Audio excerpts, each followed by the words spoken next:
तर्जुमान हुकूमत सिंध ने कहा है कि वज़ीर-ए-आज़म इमरान खान को 7 जनवरी 2007 का बयान याद दिलाना चाहता हूँ, जिसमें उन्होंने हादसे पर उस वक्त मुआफ़ी होने का मुतालबा किया था। लेकिन इक़्तिदार में आने के बाद आपके बयानात तब्दील क्यों हो गए?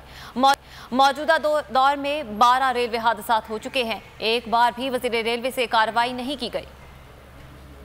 7 जनवरी 2017 का उनका स्टेटमेंट, जब लोधरा के अंदर एक ट्रेन हादसा हुआ था तो उस वक्त के ऑपोजिशन की सियासी जमात के लीडर इमरान खान साहब ने ये डिमांड की थी, ये मुतालबा किया था कि फौरी तौर पर वज़ीर रेलवे जो है वो मुस्ताफ़ी हो जाएं। 2018 से लेकर अब तक 12 ऐसे इंसिडेंट्स इनके दौरे हुकूमत में हुए और एक बार भी इन्होंने अपनी हुकूमत के तहत चलने वाली रेलवेज़ के हवाले से कोई वो डिमांड नहीं की या वो फैसला नहीं किया जिसके बारे में माजी में वो ऐलानात करते थे। मेरे कप्तान ने कोई कार्रवाई अपनी हुकूमत के तहत, अपने हुकूमत के मातहत चलने वाले रेलवेज डिपार्टमेंट के हवाले से नहीं की। और यह है वो दोहरा मयार जो कि खान साहब दूसरों के लिए कुछ और अपनाते हैं और अपनों के लिए कुछ और अपनाते हैं।